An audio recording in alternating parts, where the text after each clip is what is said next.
Baik, Assalamualaikum warahmatullahi wabarakatuh. Berjumpa lagi dengan saya di channel Hidofis. Kali ini kita akan belajar tentang manajemen keuangan. Artinya kita akan membahas tentang bagaimana cara mengatur keuangan gitu ya, untuk satu perusahaan ataupun ya dalam satu organisasi. Saya memahami tidak tunggu kita akan kumpas tuntas atau kita akan review satu uh, mata kuliah tentang manajemen keuangan. Oke, langsung aja. Apa aja sih yang dipelajari dari manajemen keuangan ini? Gitu ya. Kita mungkin lebih ke dasar-dasarnya. Kita masuk ke karena memang konteksnya tadi keuangan ya, kita tidak jauh tidak luput dari uangnya dulu kita bahas. Apa sih itu uang dan apa namanya? Untuk apa sih gitu ya? Fungsi uang di sini. Pada dasarnya uang adalah alat pertukaran ya, medium of exchange gitu ya. Nah, jadi sarana untuk mempermudah transaksi bisnis dan menghilangkan kebutuhan sistem transaksi barter. Ya dulu kan apa namanya transaksi kita secara tukar menukar ya barang dengan barang itu namanya barter ketika zaman kapan ya udah lama mungkin ya seperti itu. Adalah tuh uang sekarang ya. Tetap uang ini dijadikan sebagai untuk apa namanya mempermudah transaksi bisnis ya, dengan uang kita nggak usah ribet-ribet lagi bawa-bawa barang dengan beratnya untuk ditukarkan gitu ya. Pada dasarnya tadi uang itu adalah sebagai alat pertukaran. Oke, misal nih salah satu contoh pertukarannya seperti apa gitu ya. Pertukarannya uang dengan barang tentunya atau apa yang dijual gitu ya. Entah itu bisa jasa gitu ya, dan sebagainya. Barter ini apa namanya barter ini ketika zaman lama ya, misal nih kenapa ya barter itu dihentikan? Kita teman-teman ada yang tahu di sini? Bisa di apa namanya? Di chat di kolom komentar ya. Nah, pada dasarnya barter ini dihentikan karena ya kita melihat nilainya, nilai barang tersebut. Waktu dulu kan mungkin apa namanya satu ekor sapi ditukar dengan apa namanya 1 hektar tanah misal misalnya. Itu nilainya tinggi banget berarti ya, seekor sapi itu gitu. Artinya tidak ada nilai di situ gitu. Mungkin ada nilainya, namun nilainya tuh nggak sama, nggak seimbang, nggak balance gitu ya. Misal kita beli buku ya, ditukar dengan beras 3 liter atau 1 liter gitu ya. Nah, nilainya itu ya lebih yang apa namanya lebih tinggian yang mana gitu ya. Misal satu buku yang harganya kalau sekarang itu 2.000 gitu ya. Sementara beras ini harganya sekarang itu 10.000, maka nilai harga apa namanya buku itu mahal banget gitu ya. Nah itu dia yang menghentikan transaksi itu karena transaksi barter ini karena adanya nilai di situ nilainya jadi tidak seimbang. Nah jadi ya dengan uang ya baik itu rupiah, dolar gitu ya kita bisa meminimalisir atau enggak menyesuaikan dari nilai suatu barang tersebut gitu ya. Misal harga tadi buku ya 2.000 ya udah nggak usah dikasih dengan beras, maksudnya dibayar aja langsung 2.000 itu masih banyak keuntungannya atau masih banyak nilai ataupun masih banyak sisa yang kita keluarkan dari satu liter beras tersebut gitu ya. Itu fungsi uang. Yang keduanya satuan hitungan gitu ya, atau unit of account gitu ya. Baku umum untuk mengukur nilai semua barang dan jasa. Nah, pada dasarnya tadi uang itu untuk penilai, ya, mengukur nilainya nih. Oh, harga HP ini setara dengan apa namanya harga apa gitu kalau di barter ya tadi mungkin satu HP itu bolehlah dengan satu sapi gitu ya buset deh gitu ya nilainya tinggi banget satu HP tersebut nah itu kita bahas tadi tentang nilai ya jadi untuk mengukur nilai ya, satuan hitung ya baku umum untuk mengukur nilai jadi uang itu tadi mengukur nilai misal tadi sapi harganya 20 juta ya udah dibayar tuh 20 juta pakai uang nah tadi HP tadi itu harganya cuma 3 juta, banyak ya, masih banyak apa lebihnya gitu. Nah, itu dia. Nilai semua barang dan jasa, barang ataupun jasa gitu ya. Bisa barang, berbentuk fisik ataupun jasa ya, kayak jasa apa namanya? Jasa pengetikan gitu ya. Itu masuk jasa, jasa pengantar paket itu masuk jasa gitu.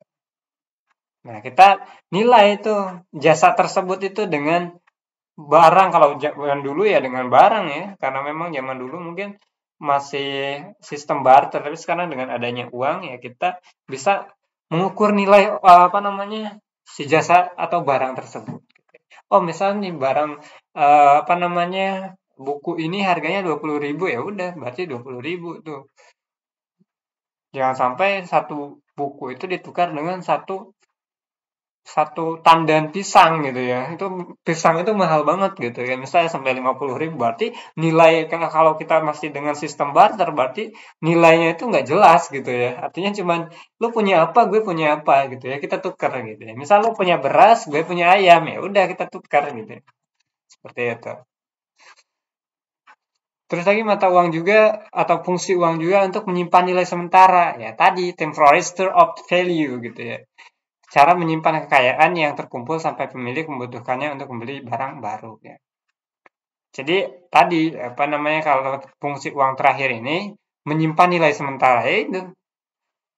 Nilai itu semakin hari semakin naik teman-teman. Misal beras nih ya atau enggak minyak yang kemarin pas awal-awal sebelum kenaikan itu berapa murah banget tapi sekarang ya sekarang nilainya udah tinggi. Nah itu dia. Untuk membelinya itu kita membutuhkan uang. Uang itu tadi apa namanya apa memiliki nilai sementara gitu. Cara menyimpan kekayaan yang terkumpul sampai si pemilik membutuhkannya untuk membeli barang baru. Nah itu dia misal tadi uang ini dijadikan sebagai penyimpan kekayaan. Kalau zaman dulu mungkin ya karena dengan sistem barter tadi saya mau barter aja nih, saya punya sapi, saya mau tukar dengan 1 hektar tanah gitu ya. Nah, memang nilainya apa namanya tinggi gitu ya. 1 ekor sapi itu mungkin nilainya tinggi gitu ya kalau dirupiahkan gitu ya.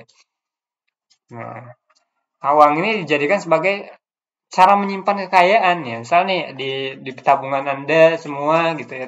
Tabungan teman-teman ini ada yang punya 5M, 10M, 700 juta, 20 juta. Nah, itu apa kita bisa apa namanya menyimpan kekayaan di uang tersebut gitu ya. Sewaktu-waktu kita butuh ya udah kita tinggal ambil, kita tinggal manfaatkan gitu ya. Untuk apa? Untuk kebutuhan si pemilik gitu ya. Apa salah satunya itu membeli barang gitu ya, membeli jasa dan sebagainya. Gitu. Uang tuh lebih ringan ya teman-teman ya bagi kita kalau bayangkan masih barter ya. Mungkin kita akan kewalahan gitu ya. Misal nih saya pengen ke Jakarta ya, tapi nggak punya duit kan tadi, saya barter aja deh. Saya anterin saya ke sana, misalnya ke Jakarta. Nanti saya tukar dengan satu apa namanya satu tandan pisang misalnya ya, atau 2 tandan pisang dan seterusnya. Gitu. Oke. Kalau tadi barter masih berlaku, tapi dengan adanya uang kita udah fleksibel dan efisiensi waktu gitu ya.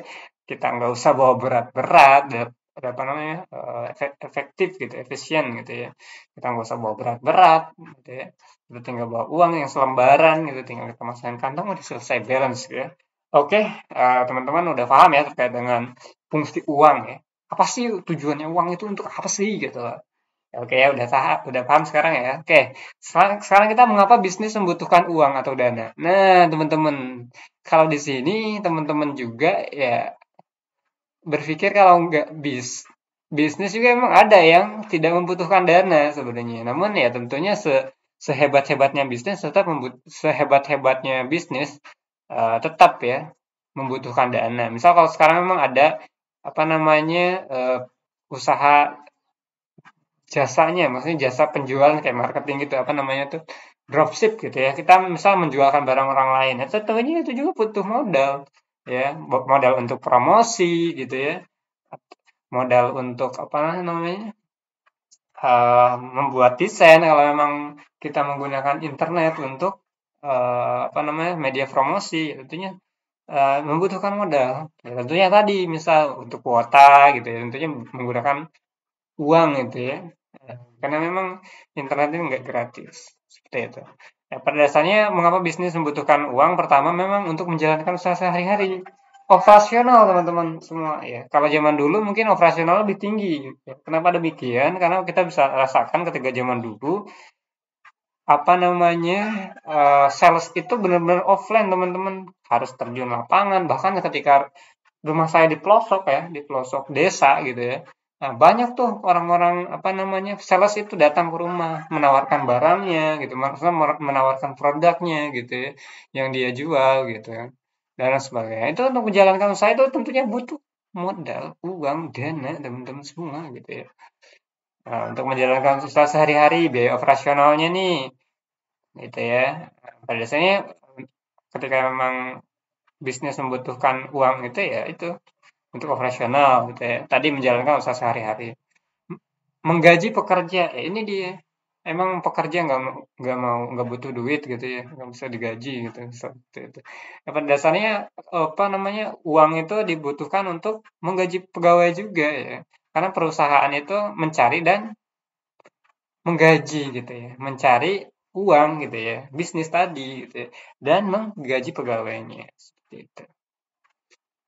Membayar persediaan. Nah, ini membayar persediaan itu membayar barangnya gitu ya. Kan sekarang tuh apa namanya memang sekarang usaha tuh ada namanya tuh tadi ya apa reseller gitu ya.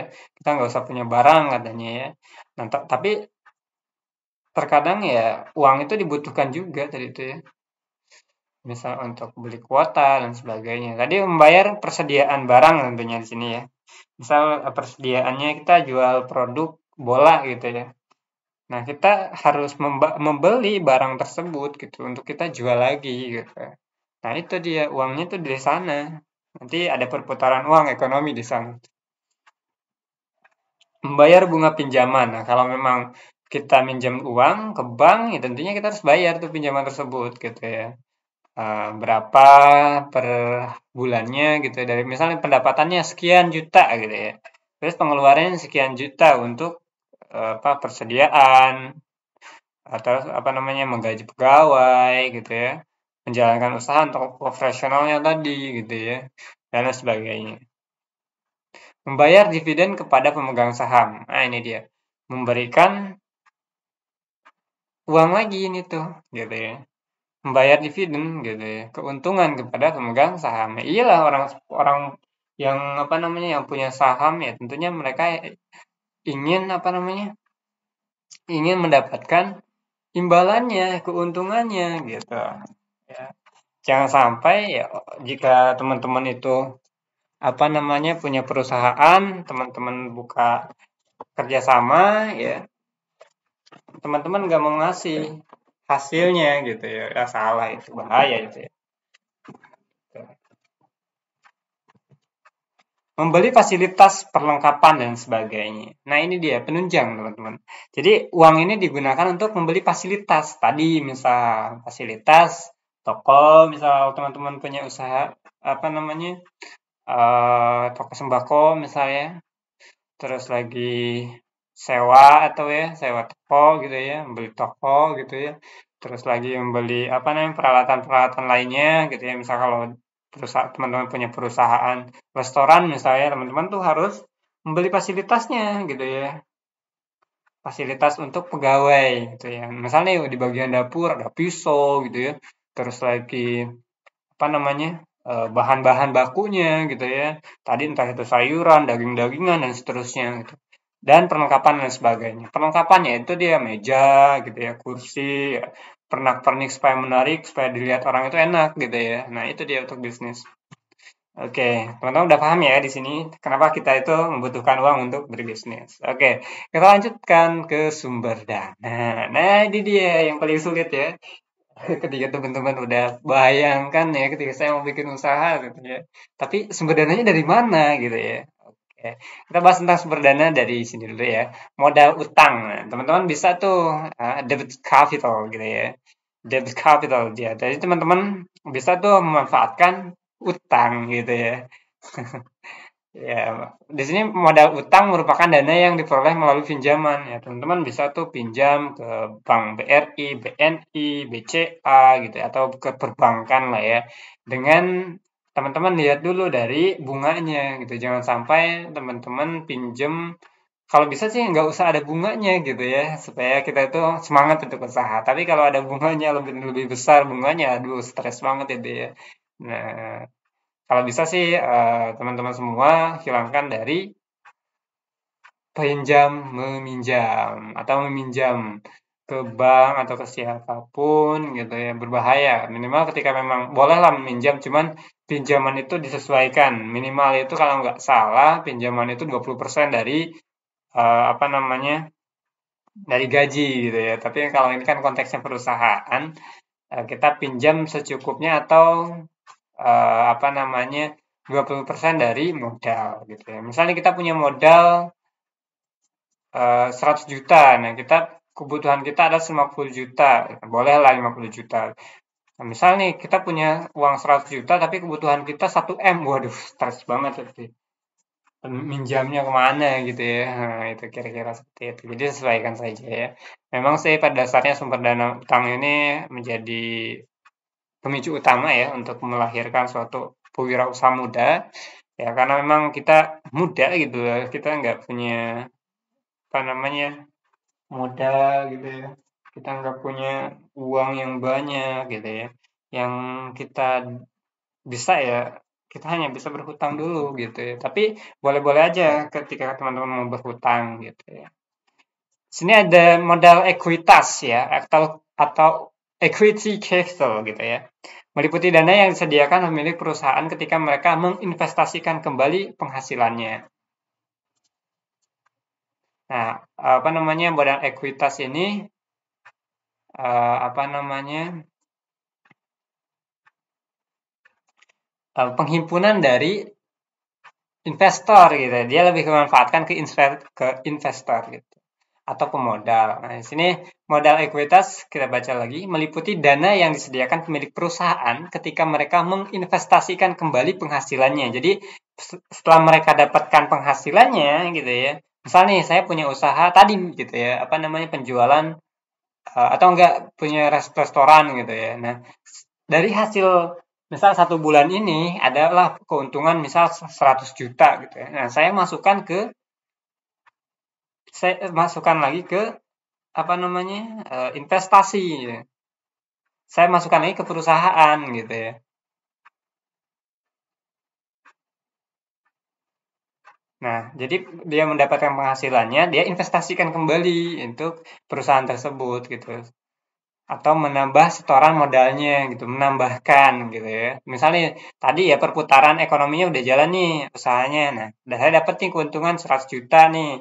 Nah, tapi modal masih ada nih 100 juta. Ya udah 100 juta itu saya masukkan ke perusahaan tersebut gitu ya. Apa namanya, menambah setoran modalnya gitu ya untuk jaga-jaga atau untuk memperbesar perusahaan gitu ya. Menjual aktiva gitu ya, menerbitkan saham kepada masyarakat umum ya, kita kasih saham aja ke masyarakat, kamu beli saham nggak di restoran saya nih, harganya 20.000 atau enggak 2 juta atau enggak 10 juta. Nah, kamu akan mendapatkan 10% dari penghasilan tiap hari atau tiap bulan gitu. 1 bulan kalau dapat 100 juta ya untung tuh lumayan 10 juta misal 10% gitu ya. Atau menghimpun iuran dari investor gitu ya. Atau kita menghimpun tuh untuk modal ekuitas ini, menghimpun iuran dari investor ya. Misalnya ada investor ini yang apa namanya punya banyak duit gitu ya. Oh, saya mau kerjasama sama ente misalnya seperti itu. Nih, saya investasikan dana saya untuk kamu gitu ya. Otomatis dong uang itu semakin tinggi, semakin banyak. Nah, itu deh sumber sumber dana itu modal ekuitas ini dari orang luar ataupun dari usaha sendiri gitu ya. Nah, sumber dana mungkin teman-teman sudah paham ya. Kalau nggak paham, bisa teman-teman komen aja di kolom komentar. Nanti kita akan bahas kembali. Oke, next kita masuk ke sumber dan jangka pendek. Nah, sumber dana nih, jangka pendek. Kalau kita bahas tentang sumber dana, ya tadi tuh ada dua ya. Pertama apa tadi? Oke, ekuitas, ya. Kedua ke pinjaman, kalau apa dari belakang nggak pas juga gitu ya. Nah, sumber dana jangka pendek nih. Dari mana aja sih kalau uang apa namanya sumber dana jangka pendek itu? Pertama, kredit perdagangan atau trade credits gitu ya, yang diberikan oleh pemasoknya. Ini jadi mereka memberikan apa namanya kredit gitu ya, kredit perdagangan. Apa namanya tuh kasbonan bukan kasbon sih ya kredit gitu ya bahasanya kredit perdagangan misalnya si si perusahaan saya, misal saya punya perusahaan restoran gitu ya. Nah, dari perusahaan restoran ini saya kerjasama dengan beberapa vendor atau beberapa kerjasama. Misal dari daging ayamnya dari PT A, terus daging sapinya dari PT B, terus daging apa namanya ayamnya gitu ya, atau enggak daging apa gitu ya, daging unta deh gitu deh dari PT B misalnya atau PT C gitu dan seterusnya gitu ya. Terus lagi sayur-sayuran dan sebagainya dari PT D misalnya. Nah, itu udah terjalin tuh kerjasama. Nah, dari kerjasama itu bisa adanya atau diberikannya trade credit tadi. Apa itu kredit perdagangan? Jadi pembayarannya itu 50% dulu gitu ya. Setiap bulan kita kalau misalnya setiap orang itu misal pesan 100 juta. Nah, berarti dibayarnya 50 juta dulu gitu. Nah, itu kredit perdagangan. Pinjam bank tanpa anggunan sumber dana jangka panjang. Nah, ini dia. Kita juga bisa tuh tadi ya, bisa pinjam dana ke bank gitu ya, tanpa anggunan gitu ya. Sumber dana jangka panjang juga ini gitu ya. Eee, jangka pendek dan panjang. Jangka pendek kan gampang, yang penting biasanya kalau di bank itu ada persyaratan teman-teman, itu ya misal nih sertifikat tanah lah gitu ya, apa namanya, apalagi kalau uangnya besar gitu ya, tapi kalau uang besar harusnya, apa namanya, mem mem apa namanya itu, memberikan legalitas perusahaannya. Biasanya nih saya punya perusahaan restoran misalnya. Nah, saya pengen pinjam duit misalnya atau pinjam uang gitu ya. Nah, tentunya kita bisa tuh apa namanya memberikan sertifikat apa namanya perusahaan kita untuk apa? Tadi kalau kita bahas tentang sertifikat ya berarti sertifikat itu kebangunannya, kelegalitas perizinannya gitu ya. Untuk sebagai jaminan gitu ya. Kita juga bisa apa namanya pinjam dari lembaga keuangan gitu ya. Lembaga keuangan di sini. Ya tadi ya, masalah bank juga sama gitu ya. Terus lagi dari kalau bisa dari dinas keuangan gitu ya yang memberikan pinjaman gitu ya. Gede juga tuh ya. Obligasi yaitu sertifikat pengakuan utang yang dijual untuk menghimpun dana. Obligasi ini. Sertifikat pengakuan utang yang dijual untuk menghimpun dana. Tadi sertifikat ya.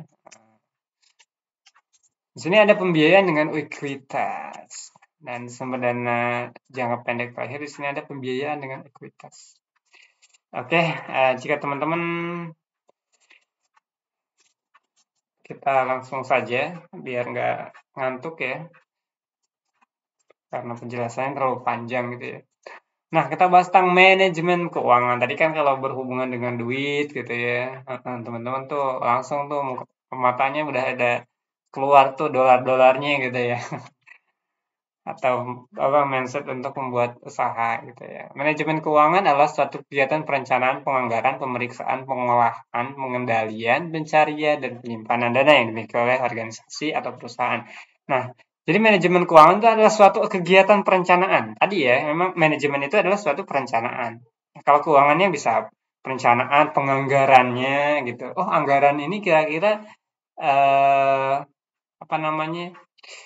Beli 1 ton itu berapa sih gitu ya.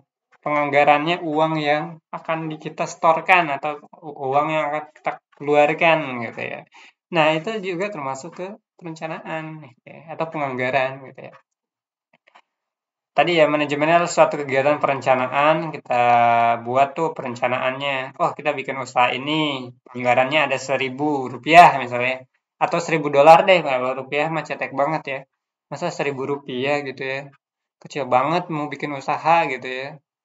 Tadi perencanaan kita bikin usaha restoran. Nah, uangnya yang saya sediakan atau anggarkan ada 100 juta gitu ya. Nah, kita periksaan tuh. Ya tadi kan manajemen itu ilmu yang mempelajari suatu kegiatan, pemeriksaan juga kita periksa nih gitu ya dari apa namanya usahanya gitu ya. Terus lagi aktivitas kegiatan usahanya harus ada pemeriksaan itu jangan sampai dan pemeriksaan pegawai gitu ya. pengelolaan juga, pengelolaan uang, pemeriksaan uangnya juga, hasilnya juga harus detail tuh, ya. Pengendalian, ya kita harus bisa mengendalikan gitu ya. Nih, kita bijak mengalokasikan uang itu gitu ya. Kita mengendalikan uangnya gitu ya. Oh ini karena memang keuangan kita yang sedikit gitu ya. Misal tadi 100 juta gitu ya. Jangan sampai belanja lebih dari 300 juta gitu. Uang dari mana gitu ya. Pengendalian, pencarian. Nah, kita harus mencari juga gitu ya. Pencarian gitu ya. Dan penyimpanan dana yang dimiliki oleh organisasi atau perusahaan. Ya, pada dasarnya tadi ya. Manajemen keuangan itu di sini ada penyimpanan dana yang dimiliki organisasi atau perusahaan. Jadi organisasi atau suatu perusahaan pastinya ada tim keuangannya. Untuk apa? Untuk menyimpan dana gitu ya. Menyimpan dana nih, menyimpan dana atau mencari dana juga gitu ya. Menyimpan dana dari hasil penjualan usaha tersebut atau perusahaan. Jadi organisasi atau perusahaan. Oke ya, teman-teman udah paham ya sedikit banyaknya di sini.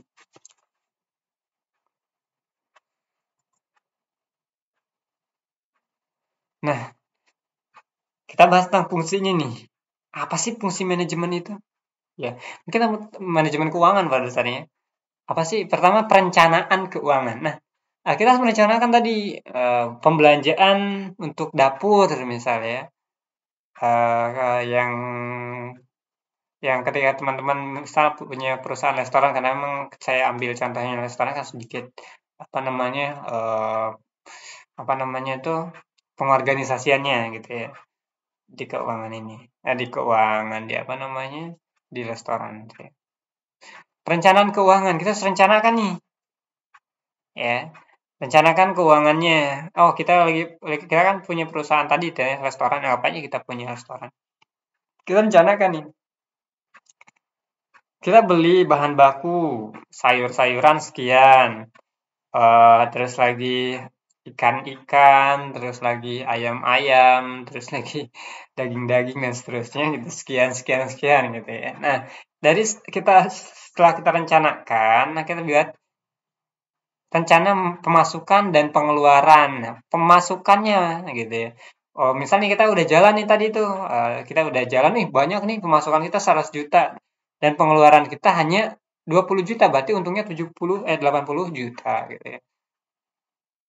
Serta kegiatan-kegiatan lain untuk periode tertentu. Nah, jadi kita harus bisa memanage tadi, membuat rencana pemasukan nih gitu ya, merencanakan keuangan tadi, membuat rencana pemasukan. Oh, oh ini pada tanggal sekian hasil dari restoran atau ialah restoran gitu ya. Sekian gitu, misalnya 100 juta gitu ya. 200 juta, 300 juta dan 1 miliar dan seterusnya. Nah, pengeluarannya berapa? Nah, kita hitung nih pengeluaran beli apa namanya? Beli-beli bumbu-bumbu gitu ya, sayur-sayuran, daging-dagingan gitu ya. Terus lagi untuk pegawai juga, pengeluaran untuk pegawai atau beban gaji, terus lagi beban apa namanya? Beban sewa tempat dan sebagainya sebagainya gitu ya. Banyak ya, teman-teman. Kita harus bisa mengkoordinir itu. Penganggaran keuangan tidak lanjut dari perencanaan keuangan dengan membuat detail pengeluaran dan pemasukan. Penganggaran keuangan. Nah, tentunya tadi kita anggarkan nih keuangannya.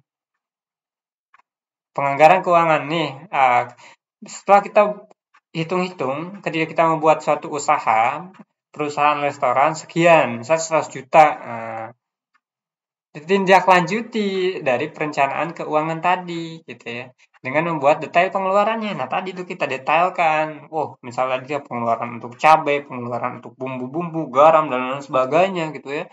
Nah, kita catat tuh, kita data dulu, lalu kita anggarkan. Nah, lalu kita apa namanya data juga tuh secara detail penganggaran keuangannya gitu ya, penganggaran keuangannya baik dari pengeluaran masuk gitu ya dan pengeluarannya. Pengeluaran dulu biasanya pengeluaran dulu baru pemasukan. Misalnya ketika usaha itu kan biasanya pengeluaran dulu bukan pemasukan dulu gitu ya. Pemasukan itu didapat setelah perusahaan itu berjalan gitu ya. Ada yang beli, ada yang transaksi di situ baru pengeluaran akan terlihat dan akan datanglah penghasilan. Nah, di situ penghasilannya, oh penghasilan cuma 10 juta, oh 20 juta, oh 1 miliar dan sebagainya. Fungsi manajemen keuangan yang ketiga adalah pengelolaan keuangan. Ya, kita bisa mengelola keuangan. Ya, menggunakan dana perusahaan untuk memaksimalkan dana yang ada dengan berbagai cara. Nah, itu dia. Jadi kita menggunakan dana perusahaan bukan dana pribadi ya, teman-teman. Ya, ketika kita konteksnya adalah punya orang lain, perusahaan orang lain, ataupun punya usaha sendiri, tapi apa namanya, kita jangan ngambil dari dana pribadi lagi gitu. Misalkan kita udah targetkan, kita bikin perusahaan restoran, saya punya uang 100 juta. Udah, 100 juta itu khusus untuk usaha tersebut. Jangan kita masukkan ke kantong kanan lagi atau kantong kita lagi ya. Tiba-tiba pusing kita, kok jadi rugi gitu. Padahal dia diambil di awal gitu ya. Manusiawi gitu ya. Nggak ada catatan apalagi ya. Aduh. Seperti itu ya. Pengelolaan keuangan tadi ya, mengelola keuangan dana perusahaan. Jadi kita kelola nih keuangannya, kita pengeluarannya berapa, terus lagi masukannya berapa, untungnya berapa, marginnya berapa sih gitu ya. Nah, seperti itu ya kira-kira. Pencarian dan fungsi manajemen keuangan keempat adalah pencarian keuangan. Mencari dan mengeksploitasi sumber dana yang ada untuk operasional kegiatan perusahaan. Ya, kita harus bisa tuh mencari dan mengeksploitasinya sumber dana yang ada untuk operasional kegiatan perusahaan. Apa aja sih kegiatan operasional kegiatan? Kita bahas dulu. Ya. Pertama, ini konteksnya adalah pencarian keuangan. Berarti kalau kita bahas tentang pencarian keuangan tadi, usaha itu udah berjalan gitu. Kalau di operasional di restoran ya itu dia pembelian, pembelanjaan, bayar pegawai dan seterusnya gitu ya. Kita juga harus bisa mencari dan mengeksploitasi sumber dana yang untuk operasional kegiatan perusahaan gitu ya. Operasional, misalnya operasional apa aja nih? Misal salah satu contoh ya, kita kalau ojek aja ya, perusahaan ojek gitu ya. Pengeluarannya apa aja? Nah, itu dia beban dari bahan bakar itu aja. Bahan bakar dan perawatan kendaraan gitu ya. Dan ditambah gaji pegawai. Gitu. Itu operasional tuh namanya gitu ya. Operasional itu lebih ke setiap hari sih, teman-teman. Bisa aja kita gaji karyawan itu per hari ataupun apa namanya? Tadi ya pengeluaran bahan bakar itu kan operasional tuh tiap hari gitu ya, tiap saat gitu ya. Kalau tadi konteksnya adalah perusahaan apa namanya? Ojek gitu ya. Kayak Gojek gitu ya. Nah, di sini fungsi manajemen keuangan juga untuk menyimpan keuangan. Nah, pada dasarnya tadi manajemen keuangan ini berfungsi untuk menyimpan keuangan. Dia akan mengumpulkan dana perusahaan serta penyimpanan dana tersebut dengan aman. Mengumpulkan nih duitnya nih. Oh, hasilnya hari ini 100 juta dari restoran. Atau nih dari restoran. Oh, besoknya lagi 200 juta. Oh, besoknya lagi agak kecil cuman 70 juta. Ya naik turun lah perusahaan gitu ya. Nah, dana tersebut dikumpulkan gitu ya atau disimpan gitu ya dengan aman tentunya. Bahkan ya kita bisa beli bargas gitu ya atau enggak teman-teman bisa transfer aja langsung gitu, taruh di bank gitu aja. Gitu. Nah, itu ya. Jadi fungsi manajemen keuangan itu menyimpan keuangan gitu ya. Dia yang merencanakan, dia yang menganggarkan, dia yang mengelola keuangan, dia pencarian keuangan, dia menyimpan keuangan. Nah, fungsi manajemen keuangan juga yang keenam ini adalah pengendalian keuangan. Dia harus bisa mengendalikan nih evaluasi juga gitu ya. Serta perbaikan atas keuangan dengan sistem keuangan pada perusahaan. Misal nih, kebanyakan nih gede banget ya pengeluaran untuk ATK gitu ya. Alat tulis komputer misalkan kalau di perusahaan udah biasa ya ada laporan gitu ya. Apa namanya pembelanjaan ATK dan sebagainya. Nah, tentunya dari itu kita harus bisa mengendalikan keuangan tersebut gitu ya. Pengendalian keuangan ya tadi, melakukan evaluasi serta perbaikan. Wah, ini kayaknya kita harus evaluasi nih pengeluaran kita gitu ya. Kebanyakan di bidang ATK kita banyak banget gitu, apalagi cuma restoran gitu ya, restoran kecil gitu ya, atau restoran kita hanya menggunakan pulpen, masa pulpen setiap hari satu, nggak mungkin gitu ya. Terus lagi untuk memang jika iya, ya udah kita genjot lagi tuh apa namanya pengeluaran kita evaluasi lagi kita beli ya harga yang lebih murah gitu ya dengan merek yang agak minim juga nggak apa-apa yang penting toh fungsinya sama untuk mencatat data Seperti contohnya beli pulpen. Misalnya waiter ketika, "Mas, beli apa, Mas?" Saya beli ini ya." "Oh, iya, Mas." Ditulis dulu ya, Mas, atau enggak dibuletin dulu atau dicentang gitu. "Oh, si Mas ini beli ini nih." Wah, terus lagi tinta printer. Tinta printer kita nih pengeluaran gede banget ya. Iyalah tiap hari kita ngeprint gitu ya, ngeprint menu tuh warnanya tinggi banget. Wah, perkecil warnanya, jadikan hitam-hitam aja gitu ya. Tuh misalnya contoh seperti itu. Itu adalah evaluasi gitu ya. Perbaikan gitu atau atas keuangan dan sistem keuangan pada perusahaan. Nah, kita tadi kita perbaiki gitu ya. Misalnya operasional kok gede banget gitu ya.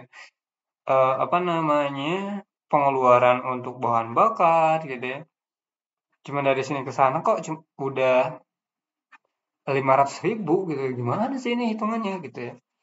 Ya, misal satu contoh seperti itu.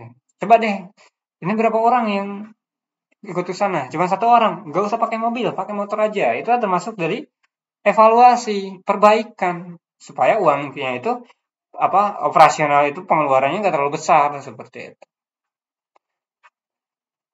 Misal nih tim tim dapur ya pembelanjaan.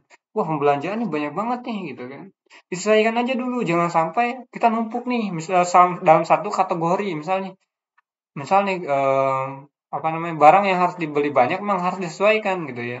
Nah, itu dia perencanaannya gitu. Pengendaliannya di situ. Misal nih tadi bumbu-bumbu ya ada masako, mungkin masako dalam 1 bulan kemarin terakhir itu cuma 5 kilo gitu ya. Udah belinya 6 kilo aja, 1 kilo tambahkan gitu ya. Kita kan udah atau enggak 5 kilo aja nggak apa-apa gitu ya. Terus lagi kecap, kecap 50 pak gitu ya. Biasanya 50 pak gitu. Jangan sampai dilebihkan karena tadi gitu ya. Nggak mau ribet ya jangan seperti itu gitu ya. Kita harus bisa menyesuaikan, mengkondisikan keuangan yang ada dulu gitu. Misal salah satu contoh apa namanya orang manajemen yang nggak memikirkan ke depan gitu ya, prediksi ke depan, ya udah belanjanya, wah ini baju nih kayaknya laku nih gitu. Ya udah gue beli 1 ton gitu ya. Udah mah bajunya itu baju apa namanya? Baju model lama gitu ya. Oh, orang-orang gak pada suka akhirnya bangkrut. Nah, itu salah satu contohnya seperti itu. Kita harus bisa memikirkan 10 tahun ke depan ataupun ke depan gitu seperti itu. Oh, baju yang trending apa nih? Kita cari nih teng teng teng teng gitu ya. Oh, ini ternyata bajunya. Oh, harganya segini. Kita cari vendor-vendor yang yang memberikan harga murah gitu ya. Dengan kondisi bagus gitu. Belinya juga disesuaikan dulu dengan budget yang ada. Misalnya kalau kata orang itu ketika lu mulai usaha, ya udah alokasikan 50% dulu atau 70% untuk usaha. Gitu. Sisanya lu untuk hidup. Jangan sampai lu usaha, maksudnya lu nggak bisa hidup gitu. Lu terbebani dengan perusahaan tersebut gitu. Nah, artian tadi ya, jadi uang perusahaan ya udah pantengin aja 70 juta udah 70 juta. Sisanya buat lu hidup gitu ya. Soal kalau ada 100 juta itu lu hidup 30 juta, sisanya lu bikin usaha gitu. Jangan lu ambil keuntungan dulu sebelum apa namanya perusahaan lu tuh berjalan gitu ya. Kalau mengambil setiap bulan berapa persen gitu ya dari keuntungan tersebut. Itu salah satu contohnya tuh. Nah, fungsi manajemen keuangan terakhir adalah memeriksa keuangan. Nah, ini tentunya gitu ya. Jangan sampai kita apa namanya kita punya ladang duit tapi enggak diperiksa gitu ya. Kita harus periksa gitu ya keuangan kita. Oh, ini apa namanya penghasilan bersih tiap bulannya gitu ya. Oh, ini pengeluaran bulanannya gitu ya.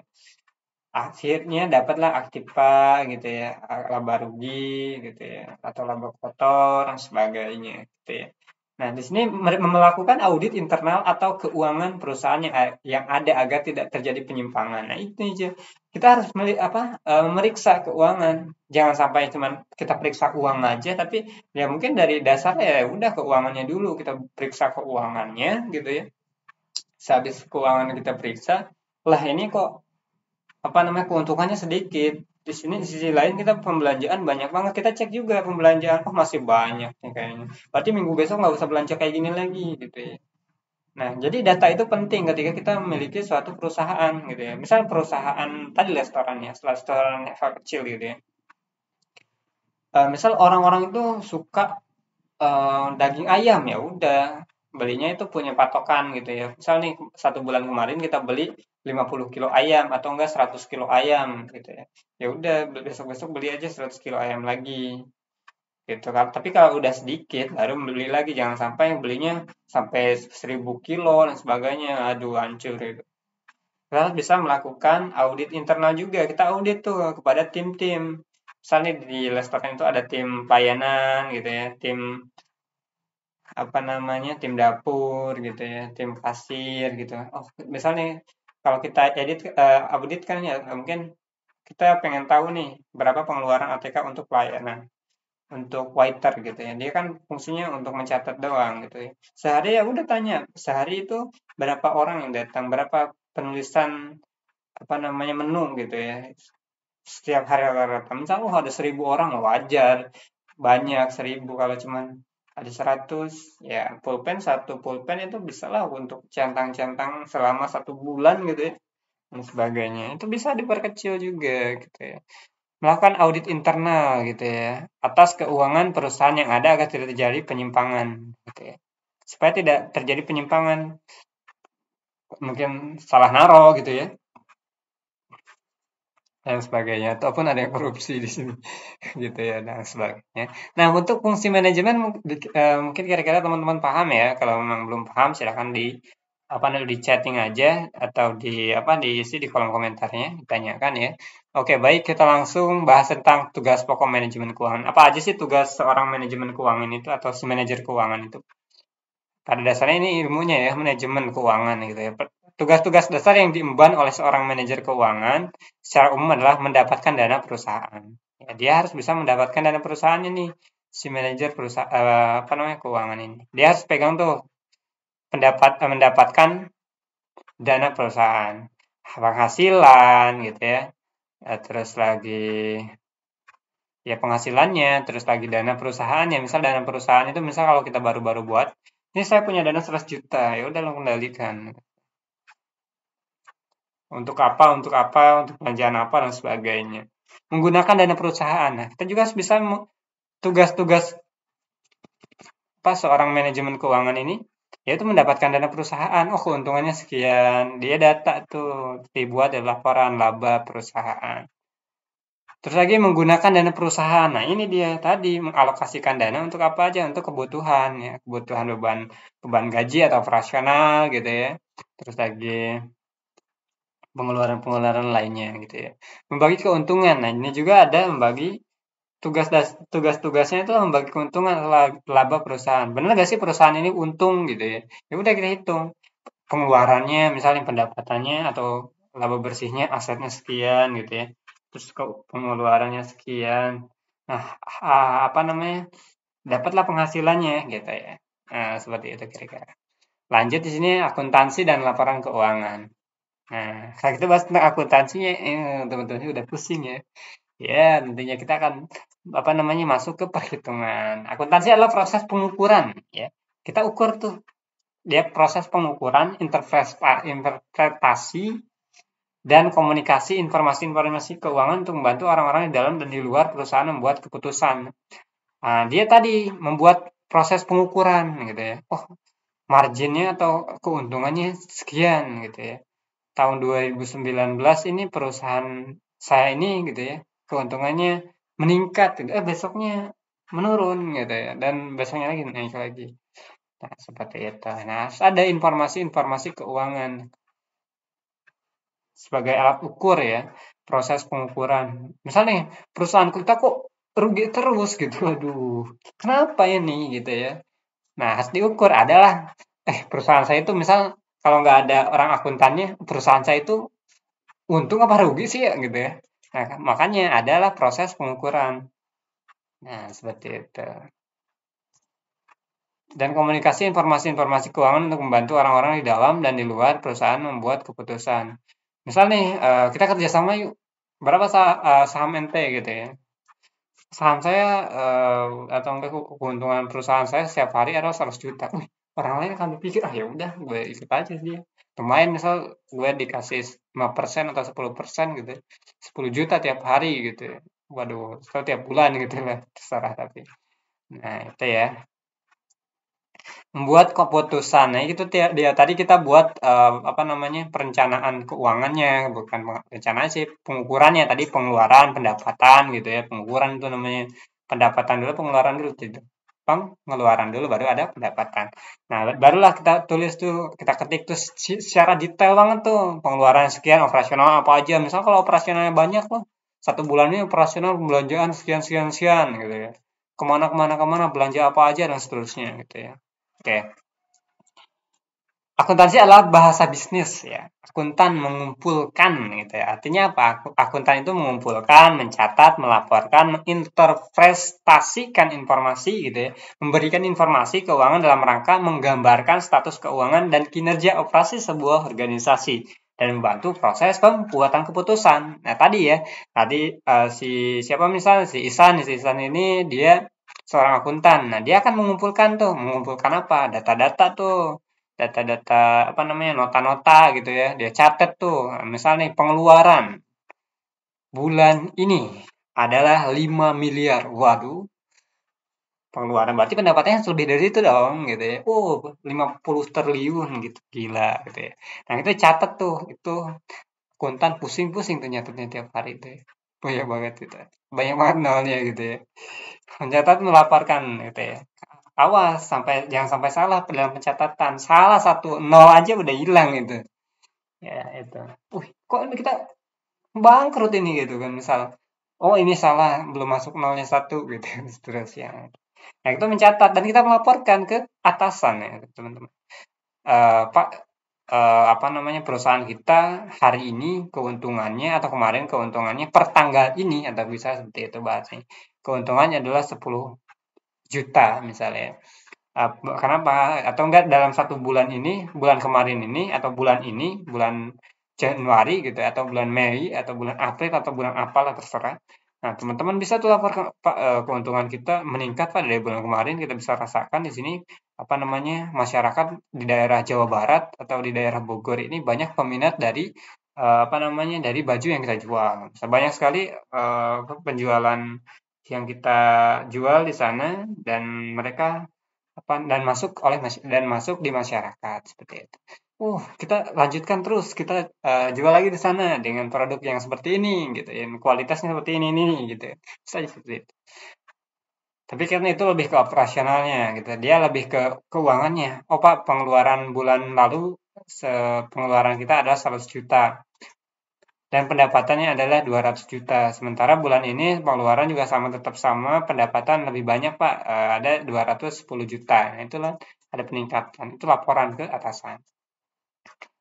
Dan informasikan keuangan dalam rangka menggambarkan status keuangan. Perusahaan kita ini dalam satu bulan ini atau dalam satu tahun ini keuntungannya tinggi, mencapai 80% atau 100%. Wih, itu bisa tuh kita gambarkan, kita presentasikan kinerja operasi sebuah organisasi ya dan membantu proses pembuatan keputusan. Apa namanya? Karena kalau baju itu ya, misal perusahaan ini kita buat cabang gitu ya di daerah sana gitu. Itu bisa aja seperti itu karena ada keuntungan tadi gitu. Misal ATK tadi yang pembelanjaan 10 juta itu genjot lagi dengan beli apa namanya ATK yang bisa dikatakan murah gitu ya dan terjangkau lah ya bahasanya seterusnya. Bisa aja seperti itu. Ini udah paham ya teman-teman terkait dengan akuntansi dan laporan keuangan. Di sini ada akuntansi, ada dua variabel, akuntansi dan laporan keuangan. Laporan keuangan ya tentunya ke atasan teman-teman, ke si pemilik perusahaannya gitu ya. Terkait dengan laporan keuangan, baik pendapatan atau pengeluaran, pendapatan, apa namanya operasional dan seterusnya secara terperinci gitu ya. Aktivitas bisnis dan akuntansi. Ngapain aja sih? 3 aktivitas bisnis yang melibatkan akuntansi itu apa aja? Pertama, pembiayaan. Nah, ini dia. Ya, kita catat tuh pembiayaannya, modalnya. Menyediakan dana yang diperlukan untuk memulai bisnis dan mengadakan ekspansi gitu ya. Itu lebih tepatnya pembiayaan untuk memulai bisnis. Nah, ini dia ya. Aktivitas bisnis yang melibatkan akuntansi itu tadi ya. Aktivitas pembiayaannya. Tadi pengeluarannya berapa nih? Dan seterusnya. Penyediaannya berapa aja nih pengeluarannya dan seterusnya. Aktivitas investasi, menyediakan aset-aset yang diperlukan untuk menjalankan bisnis. Nah, ini dia. aktivitas investasi gitu ya. Jadi aktivitas investasi ini dia juga melibatkan akuntansi untuk menyediakan aset yang diperlukan untuk menjalankan bisnis. Investasinya apa nih? Bisa di reksadana kita menginvestasikan dana kita 10 juta, mungkin besok bisa naik lagi tuh. Jadi 1 juta, 10 juta, 100.000 misalnya, terus besoknya naik lagi dan seterusnya. Semakin hari semakin bertambah tuh ketika investasi gitu ya. Aktivitas-aktivitas operasi. Nah, ini dia operasi. Aktivitas bisnis, aktivitas operasi ini berfokus pada menjual barang, jasa. Nah, pengeluarannya berapa nih? Nah, ini dilebatkan ke akuntansi. Ada datanya kan, tadi bahan operasional gitu ya. Misal bahan operasional atau operasionalnya apa aja, misal transportasi sekian gitu ya, seterusnya. Barang jasa, tetapi aktivitas ini juga memandang biaya sebagai elemen penting dan manajemen keuangan yang sehat. Jadi kita harus bisa pandai-pandai manajemennya gitu ya. Ini operasi ini apa namanya manajemen operasi itu manajemen apa namanya operasional gitu ya. Ini terlalu gede nih dengan pendapatan yang tidak sesuai gitu ya. Ya udah apa yang harus kita lakukan? Kita harus bisa mengevaluasi kenapa nih? Apakah di jalan mogok terus gitu ya? Apakah apa namanya orang masyarakat nggak apa namanya nggak nerima barang tersebut gitu ya? Atau ada apa lagi gitu ya? Misal kalau tadi ya di perusahaan restoran lebih mudah nih. Misal biaya operasionalnya itu untuk ya untuk beban gaji pegawai, terus lagi untuk pembelanjaan itu entah itu pembelanjaan apa aja gitu ya. Nah, itu termasuk ke manajemen operasi. Nah, penting nggak sih laporan keuangan itu? Pentingnya laporan keuangan untuk mengetahui pertama kondisi keuangan perusahaan. Kita akan mengetahui, ih kondisi perusahaan kita ini naiknya gede loh, gitu ya. Perusahaan kita ini bangkrut bentar lagi bisa satu contoh seperti itu. Kita bisa memprediksinya keuangan perusahaan tersebut, gitu ya. Kalau kita lihat dari keuangannya, gitu. Oh, setiap hari ini penjualan itu meningkat, nah, otomatis kondisi keuangannya akan membaik ya, meningkat seperti itu. Tadi kita untuk mengetahui keuangan, kondisi keuangan perusahaan, terus lagi perkembangan usaha perusahaan. Oh, ternyata eh, usaha kita tuh berkembang loh ya. Kita bisa lihat grafiknya dari bulan ke bulan itu peningkatannya tinggi gitu ya. Nggak ada yang turun gitu. Itu termasuk dari laporan gitu ya, perkembangan usaha gitu ya. Oke ya, next ya. Tujuan analisis, aduh teman-teman banyak sekali ya. Tujuan analisis untuk apa sih? Pertama, memberikan informasi bagi pihak-pihak dalam pengembalian keputusan. Kita harus menganalisa nih, menganalisis dulu nih. Jadi sebelum teman-teman memberikan informasi kepada seseorang yang bisa dikatakan misal atasan gitu ya, teman-teman harus menganalisa dulu nih gitu ya, terkait apa namanya keuangannya gitu ya. Terus lagi agar apa? Agar pengambilan keputusannya tepat gitu ya. Tujuan analisis itu untuk apa sih? Tadi memberikan informasi bagi pihak dalam pengambil keputusan. Siapa? Misal kepala kepala tokonya atau enggak kepala restorannya gitu ya. Misal manajemen perusahaan, dia akan memanajemen perusahaan tersebut. Ya, memberikan tujuan analisis itu untuk manajemen perusahaan supaya perusahaan ini terkendali gitu ya, terarah gitu ya, terkontrol gitu ya. Investor juga sama, tujuan analisis ini untuk investor juga, untuk para investor yang ingin apa namanya, membantu atau menanam modalnya, menanam sahamnya di perusahaan tersebut gitu ya. Pemberi kredit ya tadi, nanti pemberi kredit juga akan menilai dulu nih perusahaan ini. Oh nih bagus nih, tiap hari naik ya udah kita kasih uangnya, pinjamannya gitu ya. Bisa aja seperti itu. Supplier juga gitu. Tujuan analisis ini untuk supplier juga. Kayak, oh ini saya mau ikut aja jadi suppliernya deh. Ternyata bagus perusahaannya, naik terus tiap hari gitu. Pemerintah juga termasuk di sini. Pemerintah untuk melihat dari perkembangan suatu perusahaan.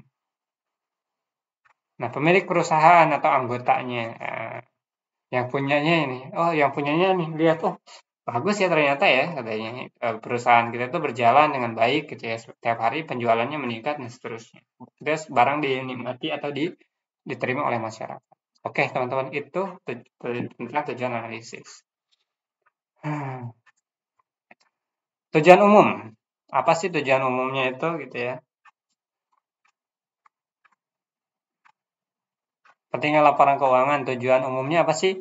Memberikan informasi yang bermanfaat bagi investor. Nah, tadi, kalau tadi itu tujuan analisanya gitu ya. Apa namanya? Tujuan laporan keuangan itu pertama tuh memberikan informasi yang bermanfaat bagi investor ya. Jadi kita udah jelas tuh, udah valid tuh, apa namanya, informasi untuk investornya tuh tadi pengeluarannya, pendapatannya gitu ya, gede gitu ya, tiap hari naik turun naik terus gitu ya. Ratingnya ya, operasionalnya gitu, ilmu operasionalnya, keuntungannya maksudnya ya, seperti itu. Kreditur juga sama untuk memberikan informasi kepada kreditur gitu ya, dan pemakai lainnya yang ingin menginvestasikan juga sama tadi investor. Jadi investor itu dia akan memikirkan dua kali dulu teman-teman ini kita pas nggak ya kalau kita tanamkan uang kita di sini akan berkembang nggak sih gitu ya. Itu tujuan umum laporan keuangan. Di sini juga pemakai lain sekarang atau masa yang akan datang untuk membuat keputusan investasi, pemberian kredit, dan keputusan lainnya yang rasional seperti tadi ya. Di sini ada tujuan umum tentang mengetahui perkembangan perusahaannya. Jadi tujuan umum laporan keuangan itu mengetahui perkembangan perusahaan tadi ya, naik turunnya diketahui, terus lagi kita bisa hitung sahamnya, labanya, operasionalnya, keuntungan, pengeluarannya, dan sebagainya. Terus mengetahui kondisi keuangan perusahaan, oh keuangannya nih laba bersihnya itu tinggi ya udah ketika kita taruh uang kita juga nggak ya tenang aja gitu ya. Seperti itu dan keuntungannya juga tinggi tiap hari itu dia naik penjualan bagus gitu ya. Mengetahui posisi likuiditas, solvabilitas dan profitabilitas perusahaan gitu ya. Nah, kita juga tahu nih, kita ketahui posisi perusahaan tersebut. Oh, perusahaannya bagus nih gitu ya. Pendapatannya juga tinggi dan seterusnya gitu ya. Profit ya. Nah, di sini ada macam laporan keuangan. Ada tiga macam laporan keuangan yang pokok. Pertama neraca, laba rugi, atau laporan laba rugi laba gitu ya, laba rugi gitu ya, laba rugi laba atau perhitungan hasil usaha. Nah tadi ya, ketika ada apa namanya tiga laporan keuangan yang pokok pertama ada neraca gitu ya. Pertama ada laporan laba rugi laba, laporan laba rugi gitu biasanya kayak gitu sih ya. Ini kebalik nih laporan rugi laba, tapi nggak apa-apa dibalik juga laba rugi gitu ya. Laporan perhitungan hasil usaha. Nah, jadi kita akan tahu nih apa namanya perhitungan usahanya nih gitu ya. Apakah berhasil gitu ya atau sukses gitu ya atau malah menurun atau enggak pengeluarannya semakin besar gitu ya, pendapatannya kecil ya, bangkrut gitu ya. Nah, kita akan tahu tuh dari laporan laba rugi atau rugi laba gitu ya. Laporan aliran kas ini ada laporan pendukung, laporan laba ditahan, laporan perubahan modal sendiri atau ekuitas gitu ya. Nah, kita ambil contoh di sini. Neraca dulu nih. Neraca adalah laporan yang menunjukkan posisi aktiva, yaitu ya, aset, harta aktiva itu aset atau harta. Contohnya apa? Mobil, bangunan, gedung gitu ya. Nah, misal di kalau kita bahas tentang restoran, ya berarti tempatnya tuh, asetnya itu tempatnya. Terus ada mobilnya juga untuk pembelanjaan. Nah, neraca itu adanya laporan yang menunjukkan posisi aktiva. Tadi asetnya ada, hartanya ada, gitu ya, uangnya ada, gitu ya. Hutangnya juga ada, kewajibannya maksudnya biaya untuk hutang nih. Hutangnya sekian juta gitu ya, ke bank apa gitu ya. Dan modal suatu perusahaan pada suatu waktu tertentu. Dan modal perusahaan. Oh, modal perusahaan nih ada atau kas perusahaan gitu ya. Asetnya nih ada ini gitu. Nah, terus lagi pendapatannya ini, ya itu dia di situ. Misal pada tanggal 31 Desember sampai 30 Juni, berarti berapa bulan? Januari, Februari, Maret, April, Mei, Juni gitu, 6 bulan ya. Berarti dari 6 bulan ini berapa apa namanya asetnya udah ada berapa misalnya tadi apa namanya mobil gitu, termasuk aset. Misal kalau kita punya perusahaan apa namanya Grab gitu ya atau enggak motor itu Gojek lah ya salah satu contoh. Nah, berarti asetnya itu adalah motor tersebut. Misalnya kita punya perusahaan Gojek, kita punya 1.000 motor. Di bulan besoknya ada 1.200 motor. Wah, itu meningkat, teman-teman. asetnya menambah gitu. Atau enggak tadi restorannya, gedungnya nambah lagi buat cabang gitu dan seterusnya. Jadilah semakin hari semakin tinggi. Di sini ada rumusnya yaitu harta hutang ditambah modal gitu ya. Harta ketika kita mencari hartanya neraca ini, hutang ditambah modal. Jadi kita punya hutang nih, hutangnya misal 100 juta, modalnya kita dapat 100 juta juga, punya 100 juta, maka jadi 200 juta. Itu hartanya gitu. Karena tadi ada hutang kewajiban gitu ya. Jadi itu hartanya plus aset gitu ya. Gitu. X. Oh, laporan rugi laba gitu ya. RL gitu ya. Rugi laba adalah laporan yang menunjukkan pendapatan dan biaya-biaya selama periode tertentu. Nah, kalau rugi laba ini laporan yang menunjukkan pendapatan, adanya pendapatan gitu ya.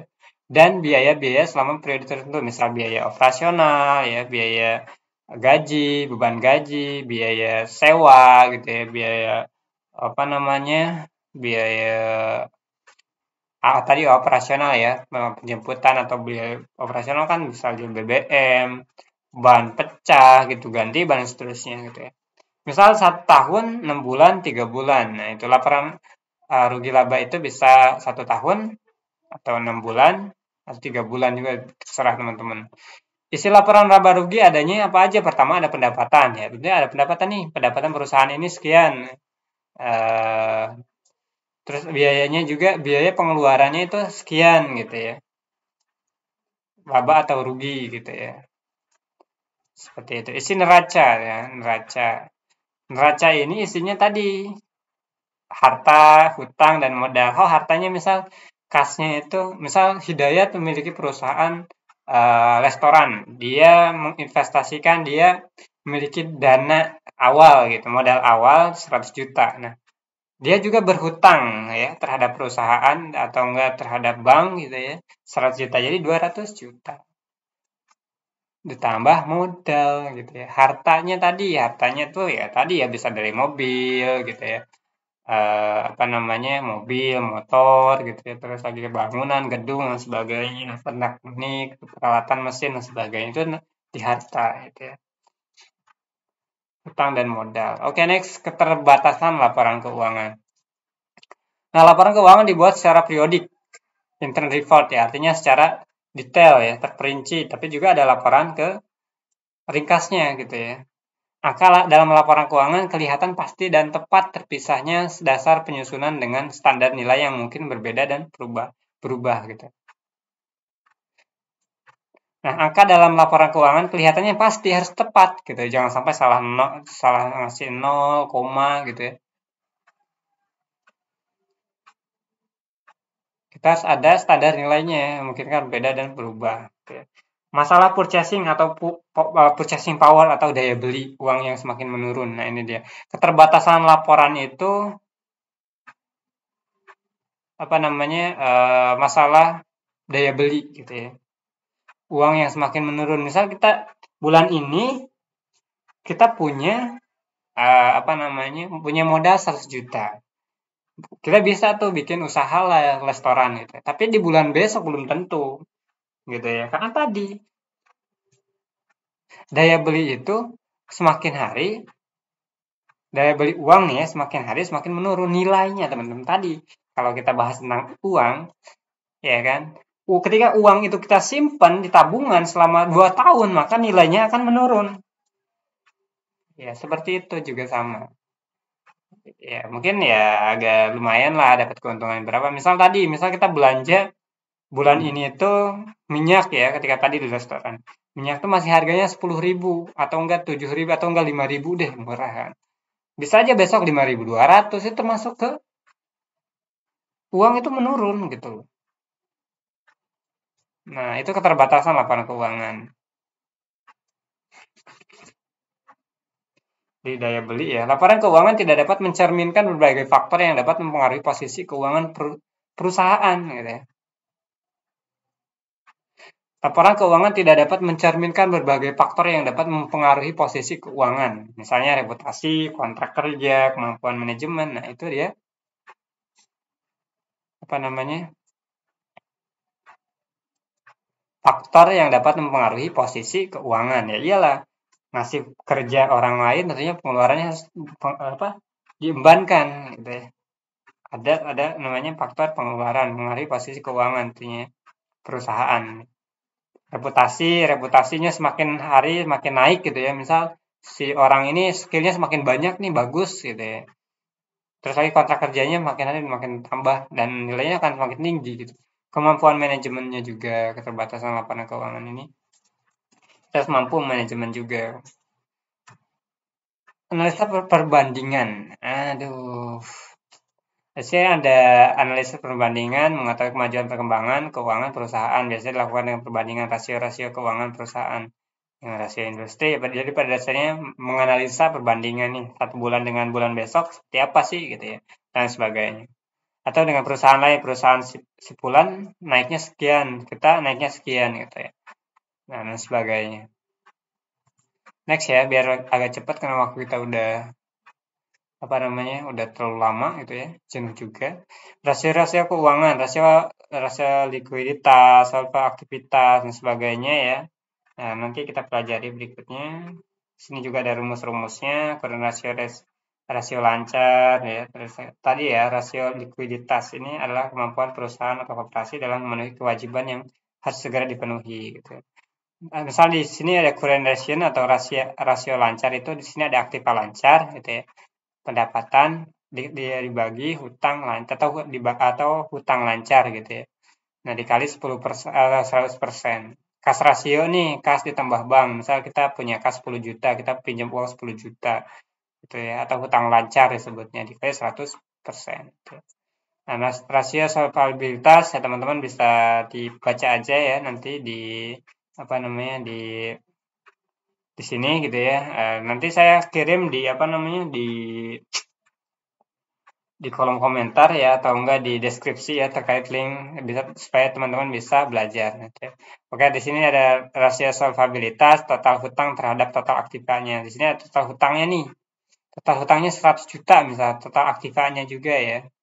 Atau total aktifanya gitu ya. Maka dikali 100%. Time yang dibagi ya ini ya pembagian ketika ada garis miring ini pembagian. Time interest is not gitu ya. EBIT dibagi bunga di titik berapa gitu ya. Tax share serve gitu ya. EBIT biaya sewa, bunga dibagi bunga ditambah sewa gitu. Kalau ada pembagian, ya ingat lagi ya, itu artinya dibagi gitu ya. Kas ditambah bank gitu ya. Kita pinjam uang di bank, kita punya kas sekian dibagi hutang lancarnya berapa nih hutangnya gitu. Oke ya, teman-teman. Rasio aktivitas perputaran aktiva tetap. Di sini penjualan dibagi total aktiva tetapnya nih. Aktiva tetapnya berapa? Sama dia akan menghasilkan berapa tuh. Perputaran total aktiva gitu ya, dan sebagainya. Rasio aktivitas juga perputaran piutang, menjual kredit, piutang itu atau dibagi piutang. Penjualan dibagi piutang. Rata-rata piutang tertagih, misal 360 hari dibagi perputaran piutang. Dengan hari ini. Perputaran modal kerja, berjualan dibagi modal kerja. Oke ya, banyak sekali kita bahas tentang marginnya di sini laba bersih dibagi penjualan akan mendapatkan hasil margin di sini berapa persen tuh dihitung persen. ROE atau return on investment gitu, EBIT dibagi total aktiva, RE dan sebagainya gitu ya. Nah, di sini neraca PT ABC 31 Desember 2018 gitu ya. Di sini contohnya ya, contoh neraca gitu ya. Aktivanya kasnya nih ada, dia punya duit di aktivanya gitu. Ada aktiva, ada pasiva gitu ya. Aktivanya dia punya 2000 sekian gitu ya. Surat berharga 1.800, piutangnya 18.000, persediaan 27.000, total angka lancar ya, semuanya ditambahkan, dijumlahkan. Gitu. Di sini ada bangunan aset gitu ya. Nah, sebagai total di sini ada 31 juta lah atau 31.000 lah. Pasifa, hutang, pajak dan sebagainya banyak ya. Ini neraca. Penjualan bersih juga sama. Seperti ini model laporan rugi laba. Likuiditas rasio. Oke teman-teman, terima kasih. Sampai ketemu lagi ya. Karena memang waktu kita udah terbatas. Puyeng juga ya karena memang di bulan puasa ini, di bulan Ramadan. Demikian kita akhiri teman-teman. Ya, teman-teman jika teman-teman baru menemukan channel saya, video-video saya, dan dirasa cukup untuk pembelajaran teman-teman, dukung saya di YouTube gitu ya, dengan cara subscribe supaya saya semakin apa namanya semangat untuk membuat konten-konten. Dan jika teman-teman ingin apa namanya sharing gitu ya, bisa tuh di kolom komentar. Dan jika teman-teman ada yang ingin ditanyakan, silakan saja di kolom komentar. Dan video ini atau apa namanya file PDF ini atau PDF apa namanya soft file ini akan saya kirim di link deskripsi. Demikian, terima kasih teman-teman semua. Uh, Baik, kita akhiri dan tetap semangat untuk kita semuanya. Terima kasih dan wassalamualaikum warahmatullahi wabarakatuh.